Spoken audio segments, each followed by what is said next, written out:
تصدق ان الاتنين فيهم توافق شعور من بعض. جوناثان اوكيتا ده المهاجم الجديد اللي الاهلي عايز يتعاقد معاه، ولكن تحس كده ان الاهلي جايبه عشان في توافق شعور بينه وبين امام عاشور. ده اللاعب بطبيعته من غير ما يكون عامل شعر، وفي نفس الوقت ده اللاعب بنفس القصه بتاعه امام عاشور، فالاثنين فيهم توافق شعور من بعض. تقريبا كده مجلس اداره الاهلي بعد ما امام عاشور عمل القصه الجديده فعجبته، قال لك لما نجيب اي لاعب جديد لازم يكون بنفس الحلقه اللي امام عاشور عاملها.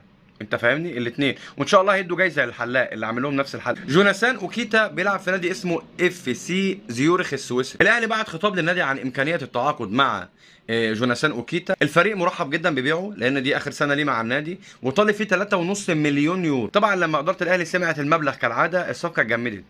انت فاهمني؟ ما بقاش فيه مفاوضات زي الاول. جوناثان اوكيتا لاعب عنده 27 سنه. اللاعب ده جامد جدا وبيلعب في كل المراكز الهجوميه، بيلعب مهاجم، جناح ايسر، جناح ايمن، وبيلعب صانع لعب. اللاعب في الموسم الحالي لعب 38 ماتش، انت جاب 12 جون وصنع 8 تجوان، ارقامه كويس، ولكن